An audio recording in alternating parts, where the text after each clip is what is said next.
এই যে অজিত ডোভালের কথা বলা হলো, অজিত ডোভাল তো রীতিমতো বাংলাদেশকে একেবারে শাসন করার ভাষায় কথা বলে। আপনার মনে পড়ে যখন যেদিন হাসিনা চলে গেল দিল্লিতে, সেখানে কিন্তু দিল্লিতে বসে অজিত ডোভালই ঠিক করে দিল যে ক্রাউড প্রেশার ঢাকার এন্ট্রি পয়েন্টস গুলাতে কত চাপ দিচ্ছে এই অ্যান্টি গভর্নমেন্ট ফোর্সেস, সেটার উপর নির্ণয় করে সিদ্ধান্ত নিল সে।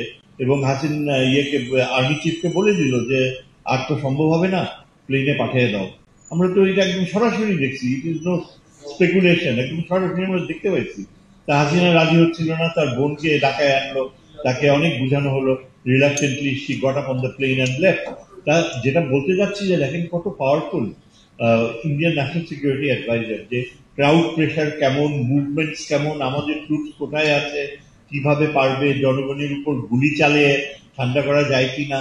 আমরা তো এটাও জানি যে ভারতীয় বাহিনী, কি বাহিনী আমরা জানি না, তবে স্টর্ম ট্রুপার্স টাইপের অনেক শত শত লোক বাংলাদেশে প্রবেশ করেছে, বাংলাদেশে চলে গেছে, এবং তারা এখানে সরাসরি ইন্ডিয়ান ইনিশিয়েটিভে, মানে Sheikh Hasina had the intention to turn শেষ পর্যন্ত Bangladesh into A not just a vessel state, as an extension of India, as a protectorate of India. She was doing it consciously. এবং সে যখন ওই যে যাওয়ার আগে বললো ইন্ডিয়ান আর্মিকে আসতে বললো, দাওয়াত দিল, আপনাকে এখন ধরে নিতে হবে যে এই যে আওয়ামী লীগ বলে আমরা যাদেরকে বলি, ফ্যাসিস্ট ইজ নট এনাফ। ফ্যাসিজমটা হচ্ছে কর্তৃত্ববাদী, কিন্তু জাতিসত্তার রক্ষার কর্তৃত্ববাদী। হিটলার ফ্যাসিস্ট ছিল, but he wanted to bring pride to the German nation. আমাদের এখানে তো ইট ইজ নাও হাসিনাকে বলতে গেলে post fascism. She wants to convert Bangladesh into a protectorate of India, এবং এখানে সে কোনো রাগঢাক করে না এবং এখনো করে না।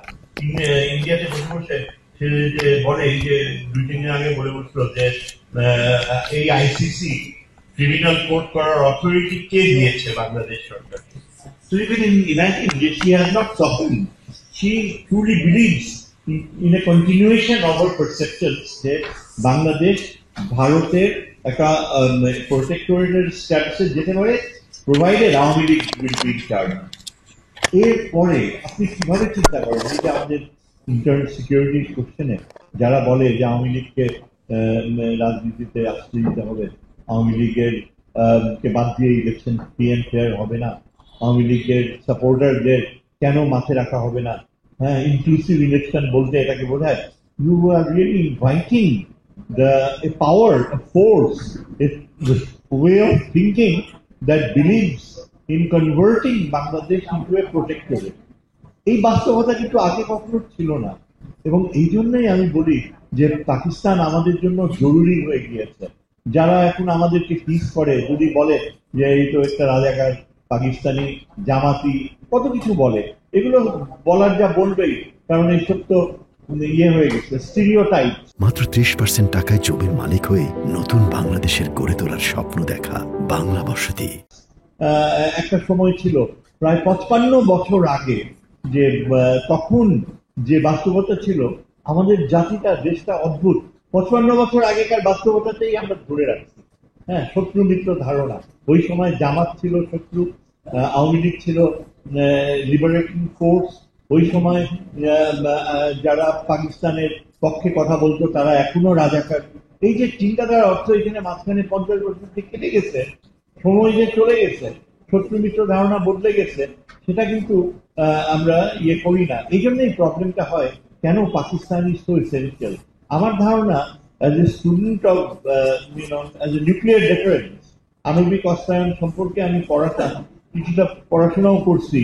কেন, এই যে আমি প্রথমে বললাম কয়েক মাস আগে রাওয়াতে একটা সেমিনারে যে পাকিস্তানের থেকে আমরা নিউক্লিয়ার ওয়েপন্স দিব, পাকিস্তান নিউক্লিয়ার আমব্রেলা আমরা গ্রহণ করবো, তখন আমার নিজের কাছে এটা খুবই লজ্জাজনক একটা বক্তব্য মনে হয়েছিল যে এটা কি বললাম। আমার বলার কোনো প্রস্তুতিও ছিল না, আর কিন্তু রাওয়াতে অফিসাররা বসে হা করে তাকিয়ে ছিল। হ্যাঁ, এটা আমার কাছে মনে হয়েছে যে I was premature, maybe nuclear ফ্যাক্টরটা না মেনশন করাই ভালো ছিল। কিন্তু আপনি দেখেন, আপনি যদি চিন্তা করেন, এখন কিন্তু আপনি যা দেখতে পাচ্ছেন, ভারত কিন্তু সুস্পষ্টভাবে 71-এ দে মিস দ্য অপরচুনিটি। তারপর এইরকম গোল্ডেন সুযোগ হাসিনার সময় শেষ দিকটায় তারা পেয়ে যাচ্ছিল যে বাংলাদেশে পার্মানেন্ট মিলিটারি ডিপ্লয়মেন্ট করবে।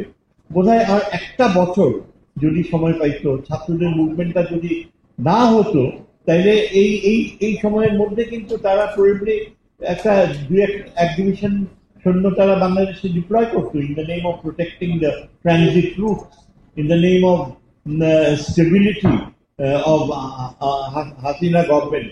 এবং আমরা তো জানি না এই যে তিন চার যেগুলো সিক্রেট ট্রিটি সই করা হয়েছে তার শেষের দিকে আওয়ামী, সেখানে কি কি ছিল। কেননা তারা যখন এসে বলে যে এই যে লালমনিরহাটে এখানে গিয়ে সিকিউরিটি ইনস্টলেশন করতে পারবা না, পাকিস্তানের সাথে তুমি সম্পর্ক গ্রো করতে পারবা না, এরকমও ওয়ার্নিং দিচ্ছে যে you can't develop security ties with Pakistan, এরকম ওয়ার্নিং দিচ্ছে। আপনি চিন্তা করেন এটা কি কখনো হতে পারে? কেন দিয়েছে?